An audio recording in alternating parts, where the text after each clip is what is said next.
Okay, so my name is Erin Dyer, and my husband is John Dyer, and we both have grown up around breeding programs of purebred dogs as well as mixed breed dogs. I personally served in the United States Marine Corps as a military working dog handler. My dogs were explosive detection dogs and used for police work. So handling all sorts of working breeds, European working breeds. We had a few Israeli dogs, and they were all trained for patrol work, which is like the bite work, and then explosive detection.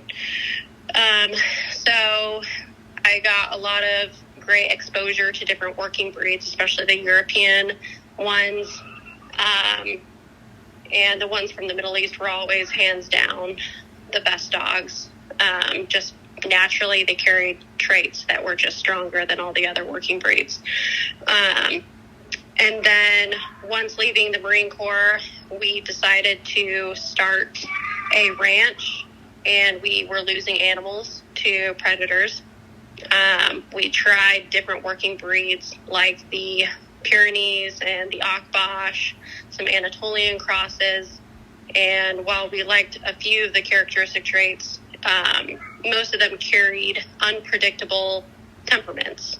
And we have young kids, and we wanted to find something that was good with kids, and like as a trait, and good with aerial predators, because in the Midwest, we deal with vultures that will attack calves and lambs being born. So we, after doing a few years of research, we landed on the Kangal dog, and they have been bred for thousands of years to be good with, strangers passing through villages as well as children. My husband, he grew up around purebred golden retrievers and a few other breeds. We just collectively decided that this would be the breed we would try out while we had young children. And so that's how we came across the Kangal dogs. And so that was our beginning to this breed. Yes.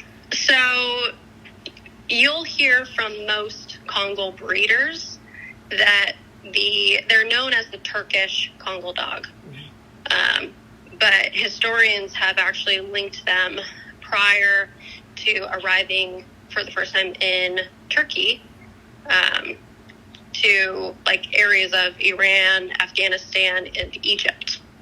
So this falls all the way back until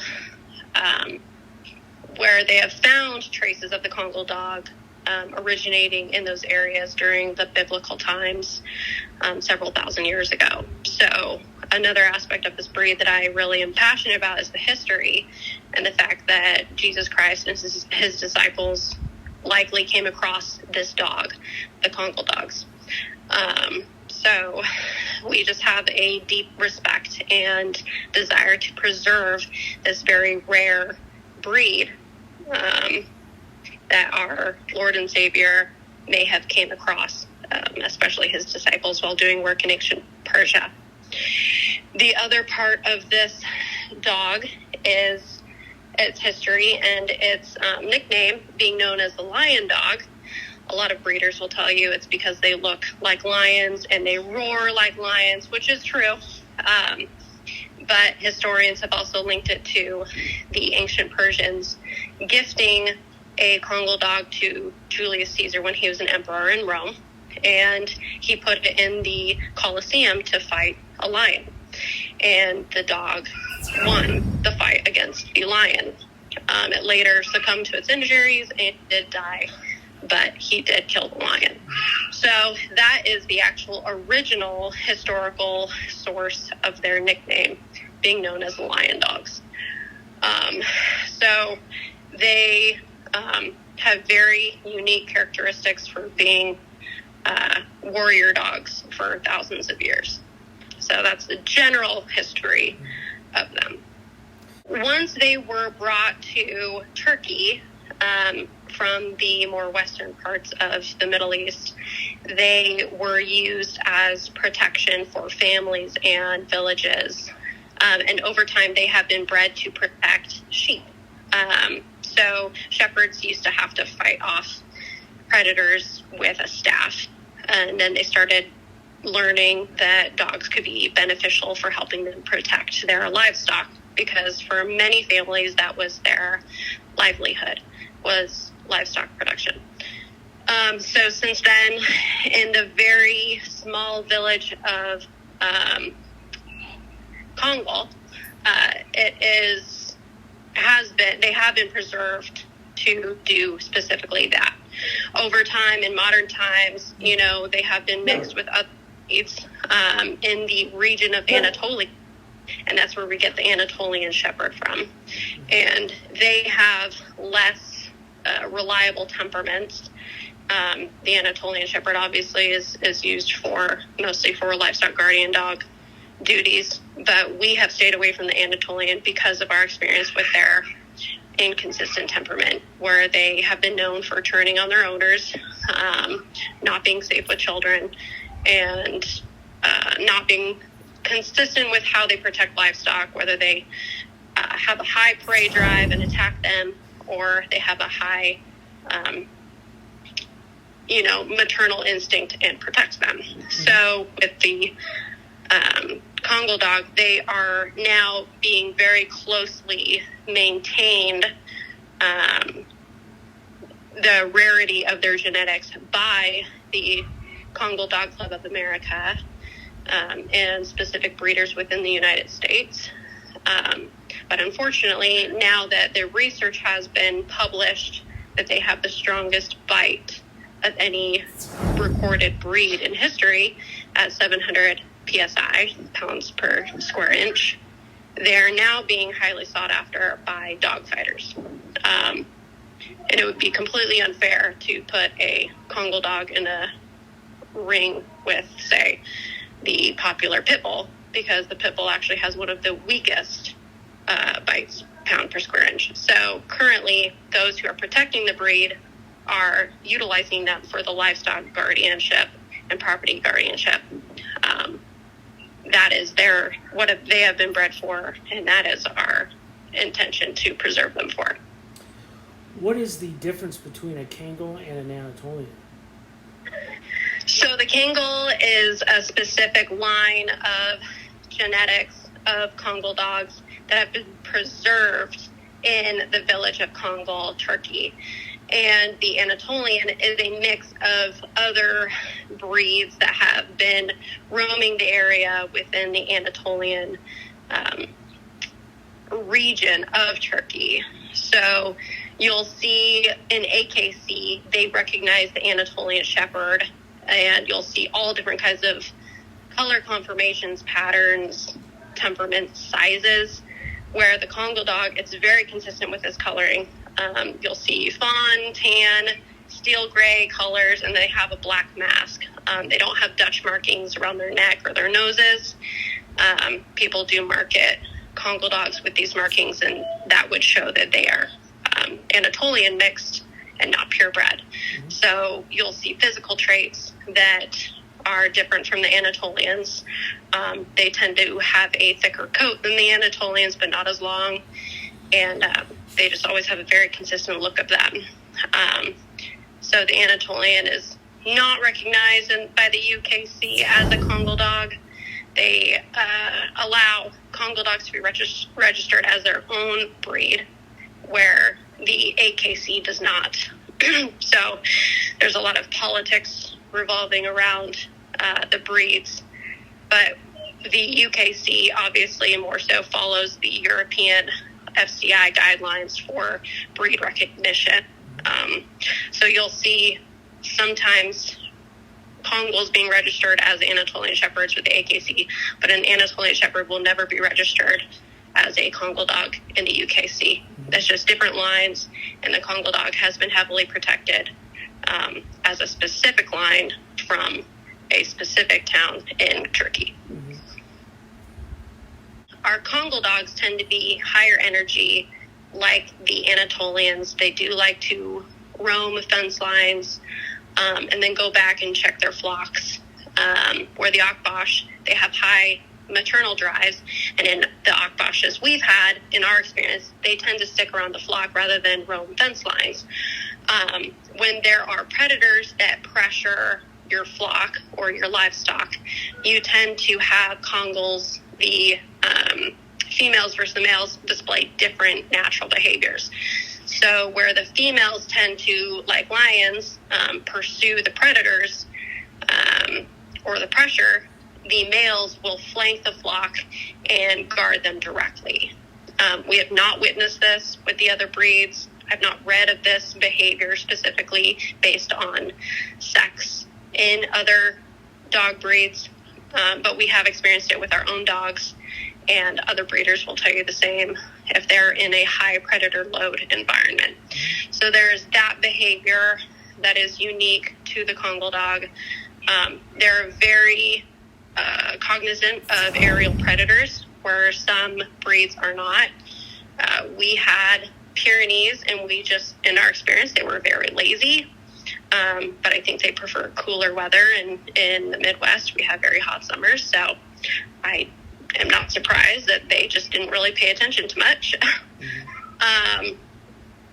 So there's that, and we just absolutely can trust them with our children. Obviously, for safety reasons, we are always aware and directly with our children when the dogs are around. But just immediately, we have young toddlers, babies, and they take to them. The dogs take to the children right away and really enjoy interacting with them gently. They just have that gentle nature about them that I didn't trust previous dogs with. So there's a few unique traits that we've experienced. If someone wanted to, because we have had inquiries and questions about utilizing these dogs for police work, for, bite work, and it just would never work with the breed. They are shown in videos acting extremely aggressive, but it's typically because they have been conditioned to be dog aggressive, and on the other side of the camera is another Kangal dog, or another type of dog that they're using as a bait dog. So when we have had inquiries on, would these dogs be good for police work? No, they would not, because they typically don't like to, they don't have a high desire to please. They're very independent, and they just don't, I don't expect a Kangal to bite a person unless they are being beaten or attacked or threatening, like a child.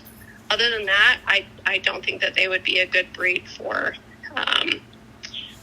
any patrol work focus like that. People want to use them as house protection, and that's great, but it would take a lot of pressure for a Kangal to bite a human, because they've been bred for so long to not be aggressive towards people, and that's what we rely on for the safety of our kids and for visitors. So we have a small program, a newer program, and we have a stud, a male from a woman by the name of Mackenzie Hawthorne. Her ranch is Nighthawk Valley Homestead, and she has imported some fantastic genetics directly from Turkey.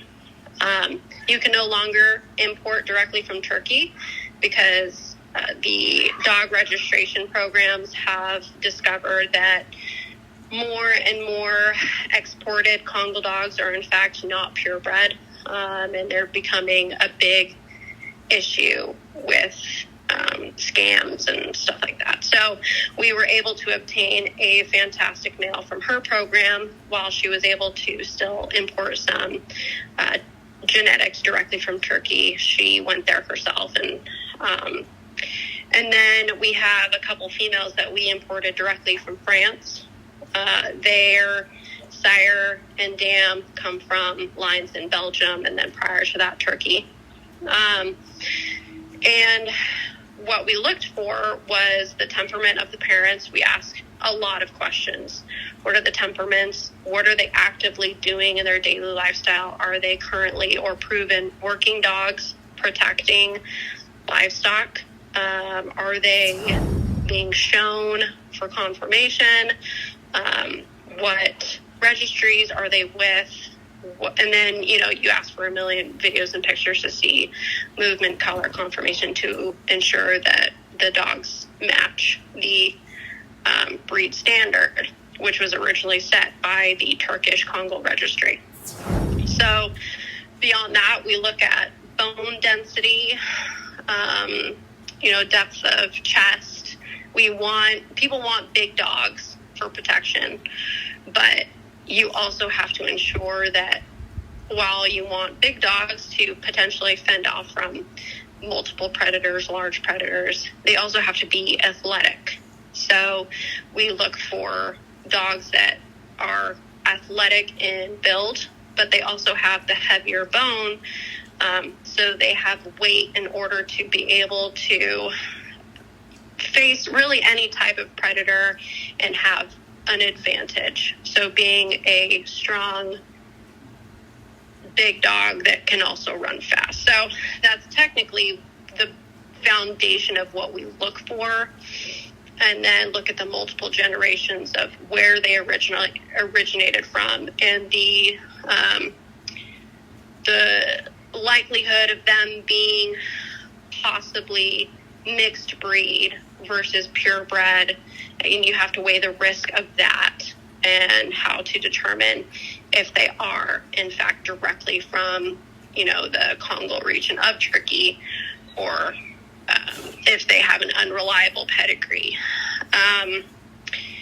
So that's specifically what we look for first. And then you determine, once you assess puppies and their conformation and their temperaments with breeders and stuff like that, that's where we kind of get into details. We specifically liked the ones that we imported from France, because the woman we imported from Anatolian with the Legend of Kangal program, she had a very long, reliable program, and a great reputation within the FCI showing program for the Kangals. These dogs are rarely shown, but it just displayed a program that we were likely to have good dogs from. So that's where we sourced our dogs originally, and then throughout searching for available Kangals, you get to know the other breeders in the in the group, and really learn the different aspects of each breeding program. Another aspect is the health, obviously, of the dogs, and if the breeders did panel testing, because Kangals are starting to show up. Kangals that have been previously imported, back in the 80s, 90s, their lines are starting to, now that we can have genetic tests done, genetic disease testing done, people are starting to find that their dogs have these inheritable traits. And so people are starting to find that they're not happy with the dogs that they've obtained from American programs and are seeking to import. So we pride ourselves in having fully panel tested, free and clear dogs from those diseases that they can inherit from parents, and transgenerationally. So obviously asking breeders about their panel testing, their, hips and patellas and all that. So the health testing is also an important aspect that a lot of people don't test for. And sometimes when you're importing from Europe, it's challenging because veterinarians over in Europe have different standards and different tests that they rely on. So you have to ensure that you ask breeders about their testing and for the results before you purchase. So the Kangal dog is not recognized by the AKC. They seem to be a little bit slower or hesitant to catch up to those international pedigrees that the UKC does recognize. So, for example, the miniature and toy Australian Shepherds, they just they've been around for 20 years or more. Same with the Alaskan Kletai, the miniature Huskies. They've been around for 20, 30 years or more, and AKC is just starting to recognize them. But breeders are having to register them under a new breed name, not what breeders have been calling them for a couple decades now. So with that, I'm sure at some point we will likely see the Congo dog hopefully recognized by the AKC, or not. But the difference between, so the Congo dog UKC breed standard has been adopted from the Turkish Congo dog registry, and I believe the FCI utilizes the same. So the main adaptations would be the cropping of ears. So the Congo dog traditionally in Turkey, their ears are cropped because they're often protecting flocks and shepherds from wolves, the small black wolf in Turkey, as well as stray dogs. And their biggest point of weakness is their ears. There's a lot of blood loss with ear injuries. And unfortunately, with the UKC breed standard, it is recognized as a fault or disqualification for registry if your dog's ears are cropped. So if your dog hasn't been registered yet, and you crop the dog's ears, they will not approve registry, even if it's a working dog. So this has been a point of contention between the Kangal Dog Club of America members, because many people find ear cropping to be cruel, yet the people with those opinions have never experienced a working dog fall victim to an extreme ear injury. I nearly had one of my dog's ears cropped just the other week because they had such a bad tear in their ear. And it just creates a lot more risk versus reward when you have working dogs covering, a large amount of property. And you can't always recognize an injury right away, especially after hours in the field. So that is one big difference between the UKC breed standard and, say, dogs that are accepted for registry in Turkey. It's more of I'm going to try to not give too much of a emotional opinion on it, but it's a lot of people suggesting that it's just cruel and not necessary, but they aren't taking into account the dogs that are actually working, which is what this dog is a working breed. The reason why they are hesitant to approve it, which they did recently, the Congo Dog Club of America did approve ear cropping, but a lot of the members, uproared, and then they changed it again, changed it back, because the problem is that the Congo gives a much more aggressive appearance, like a pit bull with cropped ears.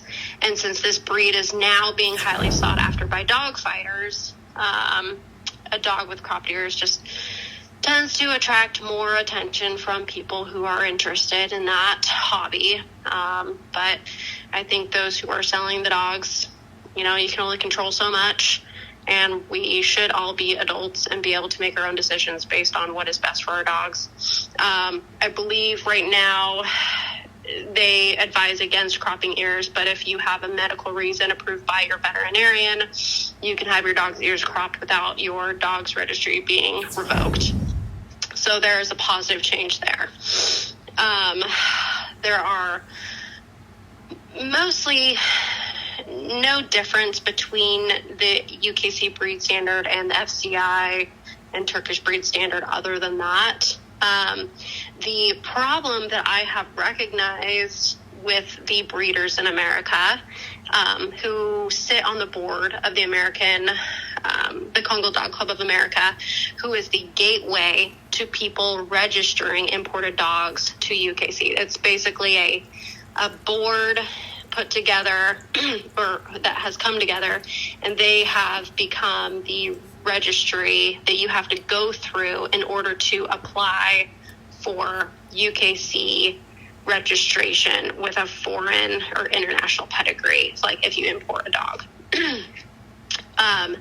The problem with that is that while they're gatekeepers and there are certain aspects that they protect regarding the Kangal breed and the fact that they don't just let anyone register a dog as a Kangal, they themselves have dogs within their breeding programs that don't meet the breed standards. So that is a huge ethical problem that I recognize as, well, why is it that this board is made up of members who approve their own dogs or each other's dogs with obvious faults recognized by, the UKC breed standard that they suggest that they uphold against other breeders outside of the Kangal Dog Club of America, yet within each other's breeding lines, they, turn a blind eye. So you'll often see, I've seen a lack of a black mask on several dogs, and that is recognized as a breed fault. A liver nose or chocolate nose, that is a breed fault. Like the liver nose, like the noses that are pink or fade with color, like as they age. A dog with a lack of a double coat. So the Kangal is supposed to have a double coat and no feathering. And that is what you typically see in an Anatolian. You'll see feathering. You'll see, typically you see a double coat in an Anatolian, but the non-purebred Kangal lines, in my opinion, from what I see when I look at them, there's a lack of a double coat. They look like a German Shepherd cross you might come across in a shelter. Dutch markings, so white on their noses or around their necks, and Kangal puppies can have white tip tails, but it is expected that within a few months it fades away. So a white tip tail that remains is, from what I would say, is not breed standard. It's a fault. So the difference between what I expect out of a dog that I would invest in versus what the Kangal Dog Club of America particular members, I wouldn't say everyone that represents that board. The difference is that I have held myself to extremely high expectations for the dogs that I invest in if they are to continue contributing to the future of the Kangal breed, so breeding dogs. So my expectation is the dog is going to be, large, like males. You would expect them to be around 130, 140 pounds. And then the females, I think the males is like 140 pounds and females average 130 pounds. But I would not be uncomfortable with a dog who's bigger than that, as long as they are athletic in build. So a lot of people will inquire about a Kangal if it looks ginormous. Basically, if it looks like a big Mastiff, because they think they look tougher. And they just have huge feet. And that is not a dog that could work in the field. That is not a purebred Kangal. But a lot of buyers inquire about dogs with, the bigger the build, the better. And I've been told that by a prominent Kangal Dog Club of America board member. And they said, oh, the bigger the better because that's what people want to buy.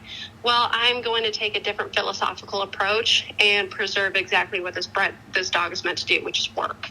And if a dog is super big, it's not going to work by protecting livestock. It's going to want to hide in a hole it digs somewhere and get out of the sun and not work very hard. And that's just to preserve its own life. And I don't blame a dog for wanting to do that, but that's not going to be a dog in my pasture. So I try to not allow buyers' influences and desires to impact the way I select my dogs and breed them. So even if I have invested 15, 20 grand into importing a specific dog, I will take a huge loss in them, spay them, and sell them for $1,000, $1,500 as a started working spayed dog. I have had to do that.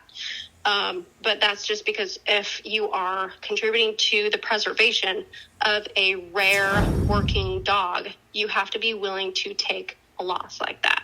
And a lot of these breeders who are, the gatekeepers to getting in to the association, whatever, they're not willing to take a loss like that. Some of them are fantastic, and some of them are, it's just like any other breed, which I'm sure you come across all the time, Sean. Yeah, so it's just, I like a dog with a broad head, a broad muzzle, and a good thick double coat, no feathering, and big, solid bone structure. So it's going to be strong, it's going to be fast, but it's not going to be so big that it can't do its job. So I'm lenient on size on the higher end. But when I see weaker bones, when I see very feminine builds, even in my females, I'll bypass it. I'll say, okay, that's just not what I want in my program. I want to have the best dogs, and I'm willing to take financial loss if it means preserving the breed in the best way. And so when I look across the, network of Congo breeders and people who tout their Congo dogs and all the Facebook pages, you can tell when they've gotten them from a breeder who has really worked hard to preserve, the proper breed standards straight from Turkey, or someone who has been lenient. So obviously that not only includes the physical traits, but the health and inheritable unseen traits, which are diseases. So, with that, you'll see the hip dysplasia. You'll see I believe it's called von Willebrand. It's like DWB. We have a panel test that we give our dogs, and it basically hits all the main. It's the VWB, which is blood clotting, the hip and patella degeneration, and then there is what else is also popping up is cataracts, like inheritable cataracts. So there are tests you can obviously do is like the pen hip certifications, which is like a specific x-ray, and then you have to have a certified veterinarian assess it to determine if your dog has like future hip or patella dysplasia or current. And then there's the CAER eyes exam you can do, which is where they dilate your dog's eyes, and that will tell you if and what type of cataracts your dogs have.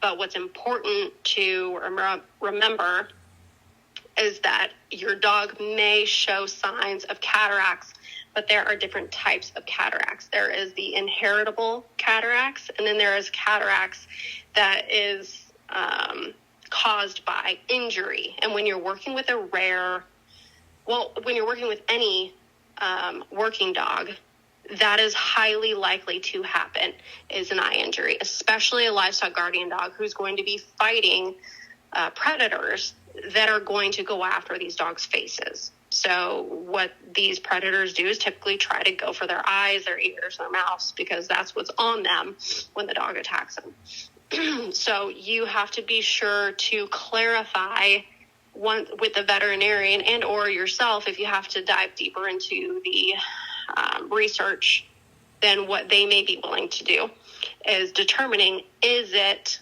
inherited or is it based off of injury? That's extremely important, because another breeder, if you have to admit, like, oh yeah, my dog tested positive on their CAERI exam for cataracts. Okay, well, let's make sure you clarify which one. Because other breeders, like breeders with bad intentions and buyers that just don't know any better, or new potential breeders, they're just going to write your dogs off immediately. So make sure you clarify that for your own dogs, because that's going to be extremely important. And people don't realize that. Most people do not, unless they have a scientific, profession or background or training. But that's the main difference in what I specifically look for. You'll see all across the board people, posting pictures of their Kangals, and, they look fairly different, like any breed that you're going to see a bunch of different people post pictures on. But there is a very consistent look that a Kangal should have. And it's going to look very similar to what I would say is a timber wolf crossed with a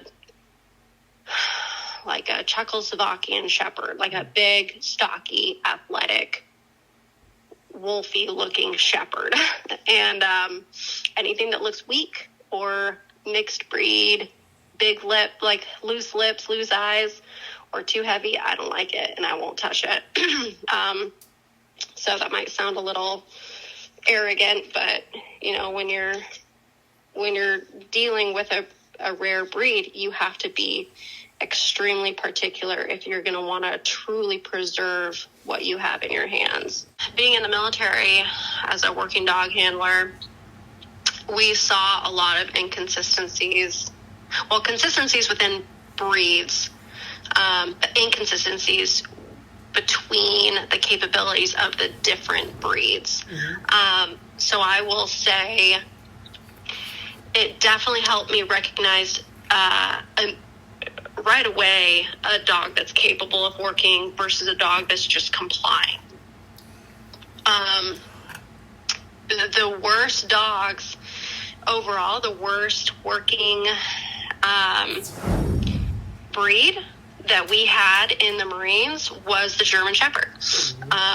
Although if we go back to war in a very cold climate, we would probably have to go back to them. But I think it was just maybe the buyers that we were getting them from, that the military was just buying hand over fist from in Europe. They were just poor quality and typically died from cancer by the time they were 7 years old. There were a few that were good, but it was just, they were more compliant with the job. Then you had your Czechoslovakian Shepherds, which were like the healthy version of a German Shepherd, like the dog that's a big old healthy tank. Mm-hmm. And then they were like the German Shepherd you wanted to work with, that you rarely saw. They were very comparable in appearance and size, but they were ones that could outlast.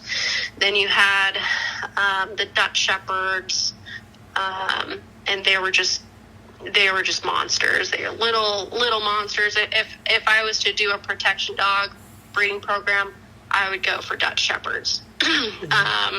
And then you had your Belgian Malinois, and they were very common. And we actually had our own breeding program for Belgian Malinois and the explosive detection dogs, which were, like the Labradors and the bird dogs, that didn't do any of the bite work, the patrol work.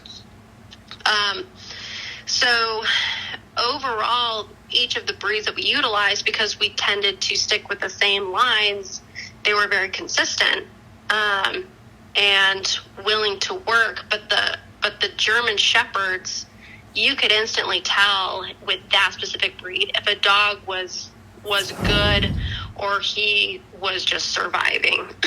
And so that has transferred helped me transition into this working breed. Also, working with that inconsistency between those different breeds helped me to recognize the training needs of the Kangal dog. So where you can bring out a bite suit and typically get a shepherd to want to bite, you're working against thousands of years of effort of humans trying to take the bite out of a Kangal towards people.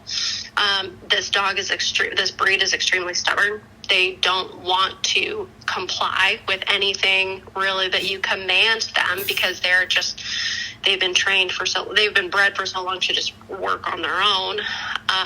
That training is really not training with them, it's relationship building. They can be transitioned into a domestic setting where they don't have a job, but you're going to have the puppies in a litter that are better for that situation and those that are not. And you got to be. So with my experience, I don't believe in one approach to dog training for every dog. I think every dog, obviously, naturally, you have to adjust your approach to each dog. And then as they develop into or mature into different stages, you're going to also have to adapt to that. I have never been a fan of purely positive training, ever.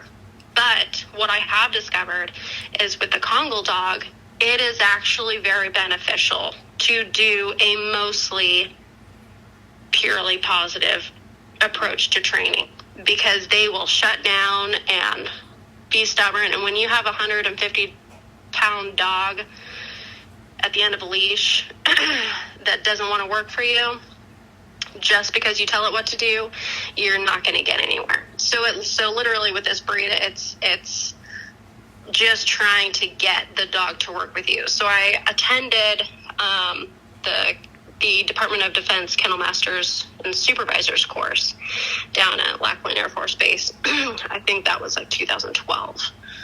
And what we had to do is we had to work with a problem dog that just was basically never going to leave the school because they couldn't get certified. They couldn't get trained. They were basically deemed untrainable. Mm-hmm. And we had to work through whatever their biggest issue was.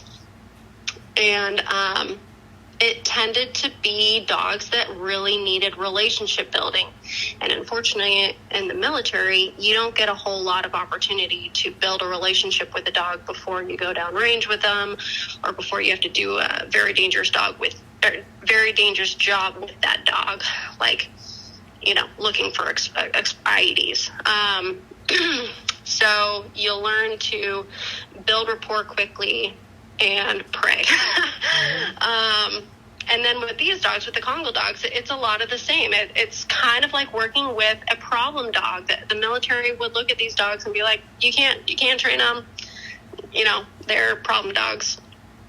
That's all they are. And it's just because they take a lot of trust building, a lot of relationship building, and people don't want to take the time to do that. They just want a dog that they can throw out in the pasture and it can get to work. And it's just not.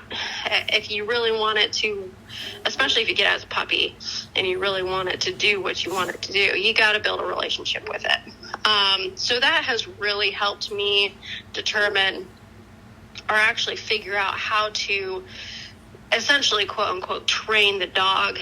It's really just kind of redirecting their energy from trying to play with the livestock to determining, okay, well, my energy is best focused on something else. That's really your whole job with training a Kangal, is, especially if you use it for livestock guardian work, is redirecting their energy, especially in their puppy to teenage time frame. So that really helps me, that experience working with the different types of breeds in the military. And then going to that kennel master's course and working just specifically with problem dogs.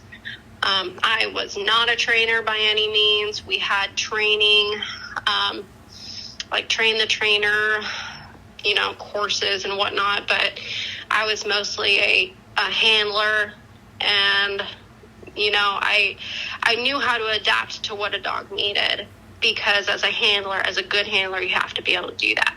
As a dog trainer, you obviously have to do that, but that's what I was working with my experience in the military, was the handling side and putting trust and rapport into a dog, and just hoping that you can get the job done together, because a dog isn't going to tell you, oh yeah, we walked past an IV, but I don't feel like telling you.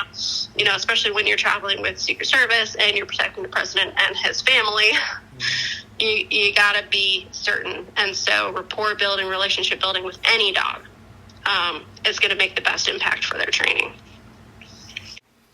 Yeah, the livestock guard dogs, I've heard time and time again from other trainers,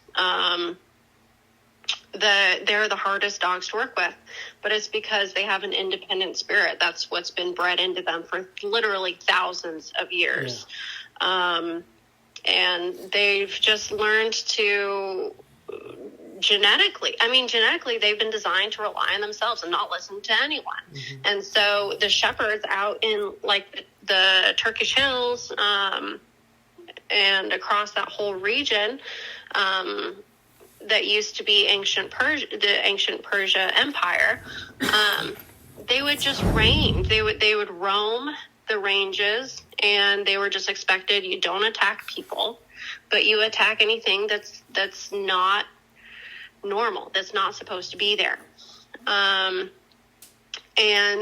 that's it. And so there are some aspects to these dogs that are much easier to manage than, say, a German Shepherd or a Rottweiler or Doberman in training. Mm-hmm. But this is certainly never a dog that you would put on a back tie and, try to do bite work with. Especially because no bite work equipment is designed to be strong enough for the Kangal dog's bite. But besides the point, they're not going to want to anyways, unless it's a situation where they know the people they have bonded with are in distress. And a stranger comes up to, the property, they're going to alert to it, and they're going to be suspicious. They're not going to immediately run out and bite somebody like some of these other breeds that you have to train not to bite. But they're going to definitely keep people away. Essentially, the canine units for the military, the military police canines, when we would have rallies, when people would show up to rally and whatnot and create chaos, the canine, when we would show up, it would often reduce the chaos because of the psychological deterring factor that the dogs create. Like, people are like, oh, I'll go up against, a line of cops and throw rocks and stuff at them. But when you have dogs there, it creates a different it triggers a different instinct in people. So even if your dog's not going to bite anyone, it is still a deterrent for someone who doesn't know that dog. And that's what I like. Like, I know that most people could go up to the fence and pet them and they'd be okay. Liability reasons. And you never know when some kid could be riding his bike by and he wants to pet a dog. And I want to know that my dog isn't going to injure him. But there will be instances where, you put enough pressure on that dog, no matter what dog it is, well, typically, they will defend themselves and something that they're bonded to, whether it's livestock or people. Yeah, I think I certainly feel strongly that was dogs and horses were designed by God to specifically help man. And it's like, why not take advantage of their spirit and desire to be with you and help you and protect you, as long as you provide that for them. So what you start with first is, the foundational image of what a Kangal should look like. You take basically the head, the profile of a timber wolf, and you take the Kangal's head, if you can have a picture of their profile, and you put it next to it. It's going to have a very minimal slope between the top of its skull, the top point of its skull, and its nose. Then you're going to look at the broadness of its muzzle and its head, and the looseness or length of its upper lips. And if it has any sagginess to its face, to its facial features, anything that resembles a mastiff, I will stay clear away from it. I want something that looks like a wolf. So the Kangal dog is genetically the most closest related dog breed to the wolf. So naturally it should have the appearance, especially head structure wise, of the wolf. There was this very interesting documentary. I wish I could find it. I've tried.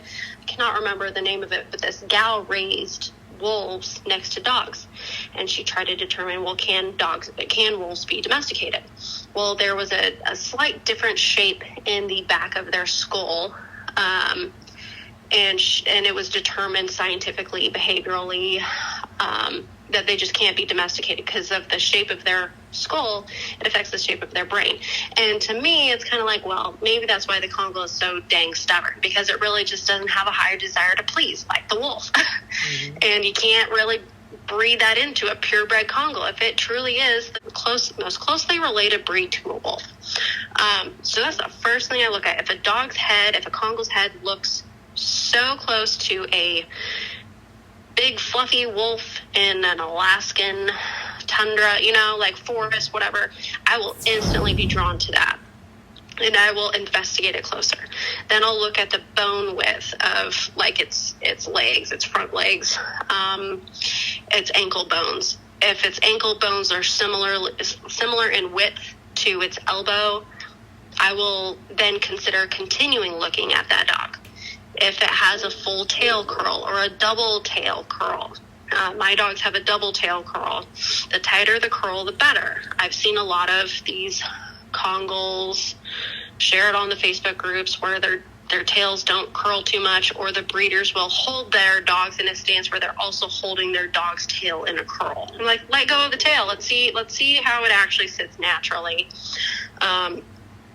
If a Kangal has a bad coat, has a short coat where you can tell it's very slicked, usually that's a sign it doesn't have a double coat. I don't want it. That's the sign. If it has an odd,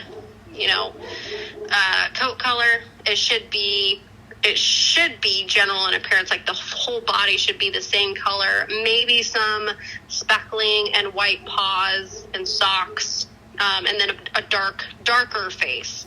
I don't really care if the face is super dark, it just better have a black nose.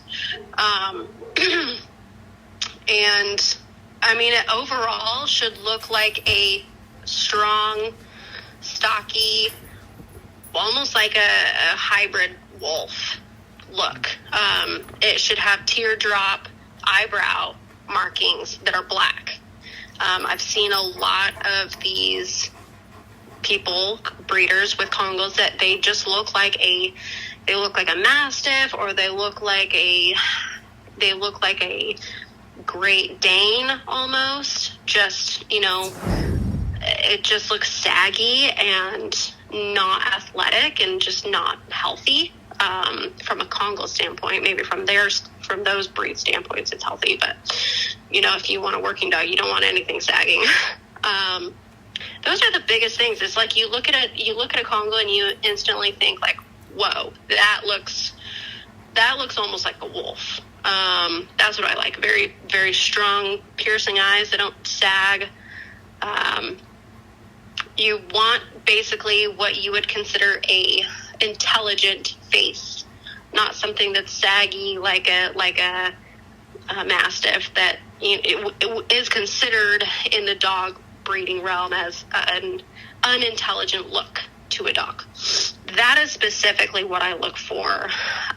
If I see a dog that looks just generally wimpy or saggy, or a single, layered coat, a single coat, or anything that resembles an Anatolian, I won't go near it. Anatolians. So the reason why you had such a hard time talking with, or inconsistent responses talking with Turkish breeders, is they're no longer allowed to directly export to the United States because they were giving fake pedigrees for dogs that were not purebred Kangal.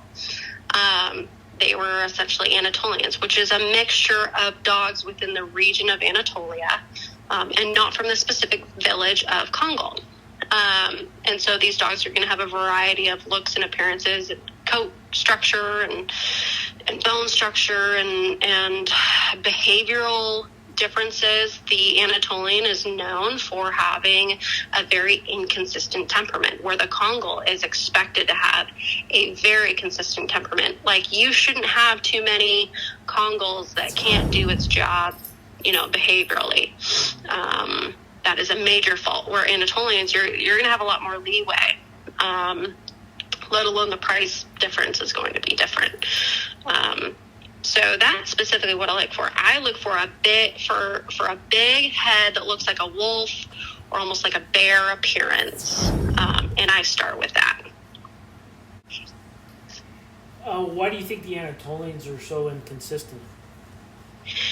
I think because it's an accumulation of different genetics throughout the region of Turkey, which has been influenced by, foreign travelers bringing in other dogs. And this specific village in Turkey has preserved the Kangal line specifically for thousands of years. And the Anatolian region has been influenced by other stray, breeds that have kind of come through and mingled with the local, what were Kangals.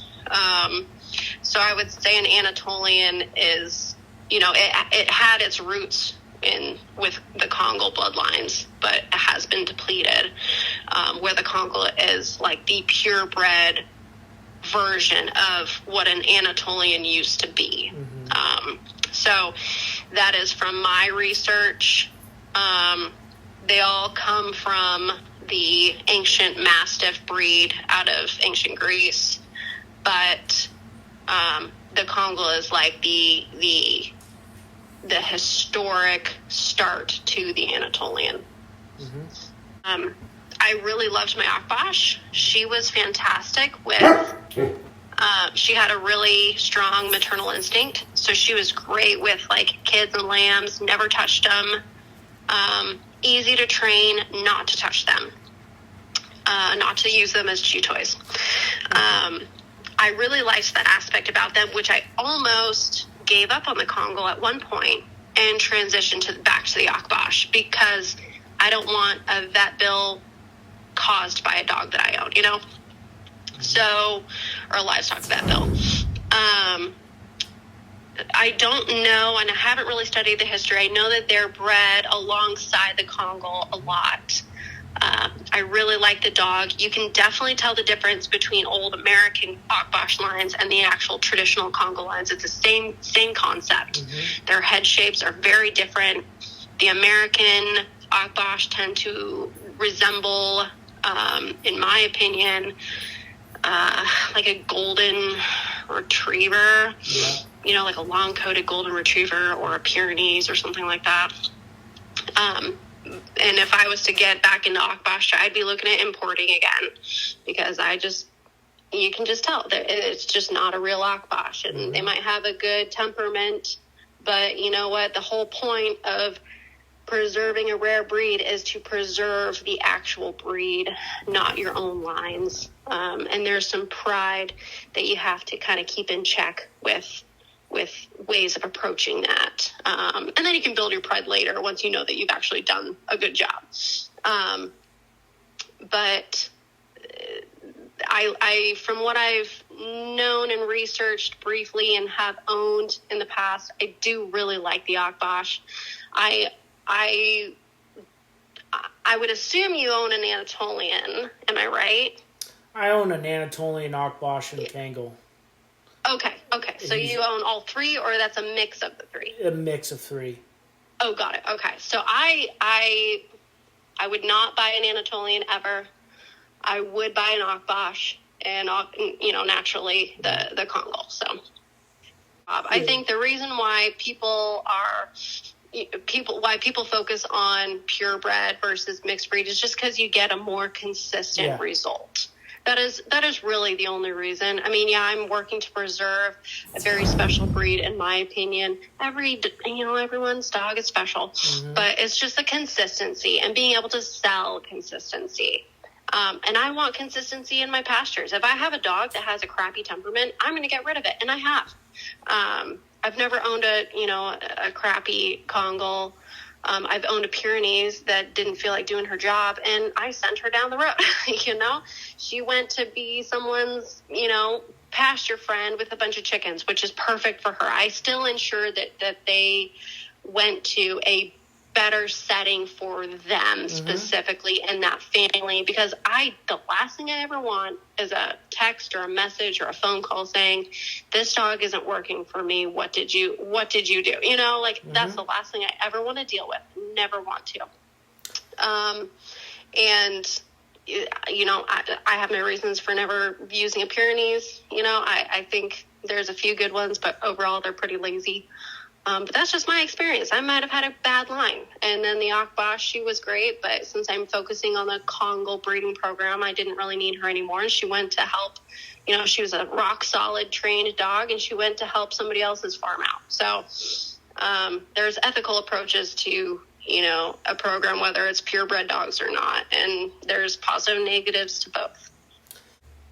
Yeah, I will say I have owned many mixed breed dogs because I do believe in rescue, but man, those dogs have had the worst health that I have ever witnessed in a dog. And I don't know if it's the result of inbreeding or just a lack of, intentional breeding in the first place. Let alone the diets of dogs for generations since the industrialized dog food has been created. Just like the FDA's food pyramid, health for dogs and humans side by side have just imploded. It has been absolutely awful. So most of the dogs that we saw in the military ended up with cancer. And I just had a very strong feeling it was the dog food. And it was probably partly monthly flea and tick stuff, because that's a lot of chemicals in their blood every month. But the most consistent aspect was the dog food. So what we also do is, and I'll send you a text of the picture of to go back to the previous topic, a book that we use to do temperament testing for our puppies. Awesome. And anybody can utilize it, but it's super handy, and it's really helped me determine dogs for me to hold back as well. Not just physical traits, but how to determine if a dog is worth, wants to do his job. Right. But then the next transition would be food. And we do mostly raw because that's what they're designed to eat, especially a dog that's closely related to the wolf. It's just going to handle it, easily. And we try to stay away from industrialized dog food as much as possible.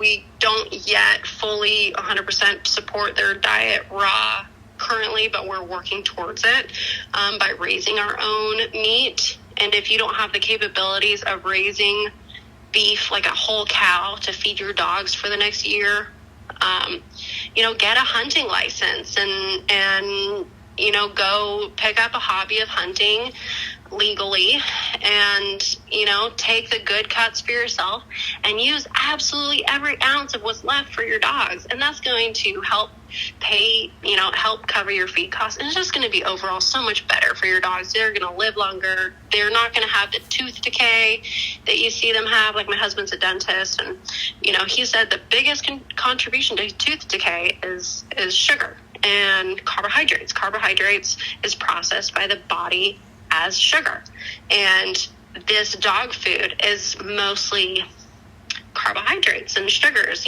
corns and wheats, and basically what humans are getting fat on right on next to them is whatever's cheapest. And you can go to Walmart and buy big jars of chicken feet and chicken livers, and oh my gosh, that is just fantastic food for your dogs, let alone yourself. So I would also ask, like, hey, if you're inquiring about puppies, what do they feed them? There are decent dog foods out there, but nothing's going to be like a raw dog food. Mm-hmm. I mean, I would believe in feeding raw to any breed. If you're buying them commercially raised chickens, though, that could potentially trigger health responses. I think that ground beef is always a good one to start with to test, and then research, like look up online, like ways to feed raw to your dog. You don't have to overcomplicate it or by any means. Like, do a mixture of both dry dog food, like a good brand, and then some, raw meat alongside it. Beef liver is the absolute healthiest food you and your dog could eat, because essentially our digestive systems are designed almost identically. And to include the level of stomach acid we both have, humans and dogs alike. And so whatever your body, essentially whatever their body can digest, our body tends to benefit from something similar. I wouldn't say rotting meat, but your dog probably doesn't benefit much from that either.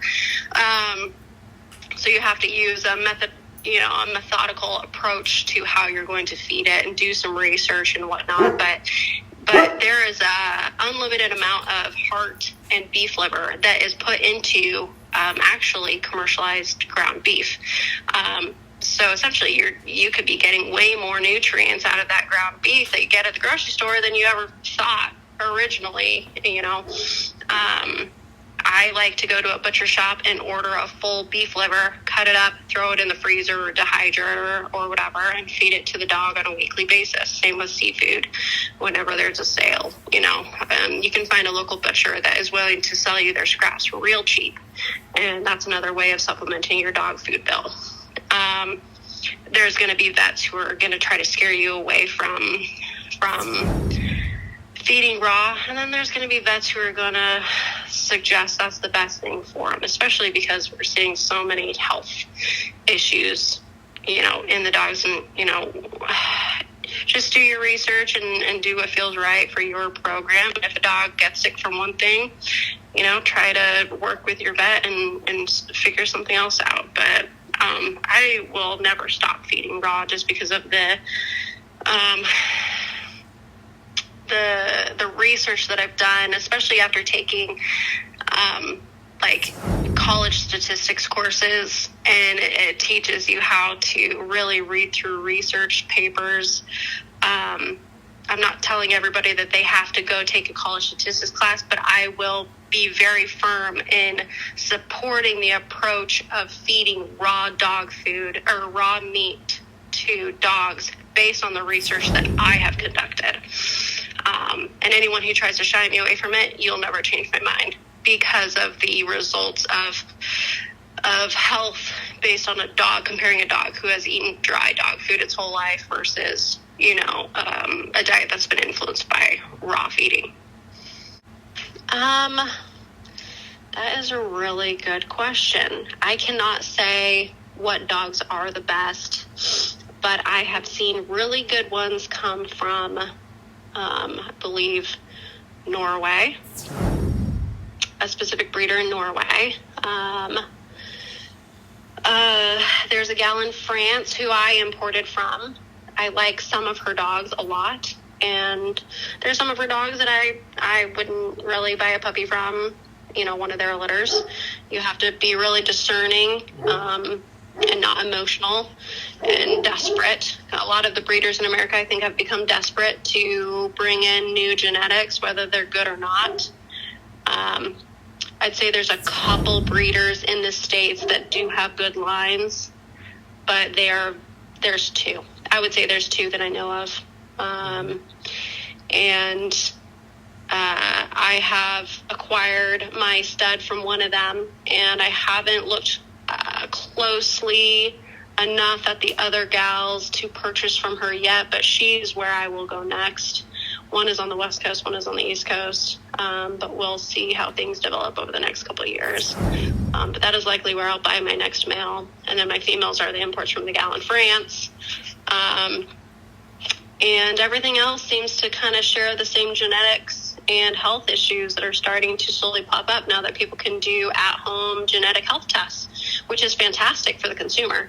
But some of these older breeders are really starting to panic because they're having puppy buyers reach out to them and say, hey, my dog has this and this, you know, what the heck? And they're like, oh, well, what the heck? We didn't know either. But it's because they've been sharing the same lines and same genetics across the board, like literally, not figuratively, the KDCA board for generations, I would say. And that's going to cause a problem. There's too much line breeding, too much sharing of genetics, and what is the result of that? These diseases that you're not really going to have an easy time. Basically, you might as well start over with your program. So there's a reason why I will not buy from particular breeders, because especially if you don't ask them, they're not going to tell you that their lines have these specific genetic diseases, inheritable, and yet it would be devastating to have to restart a program. And so, yeah, I kind of went off on a tangent, I think. No, that's perfect. We're going. Okay.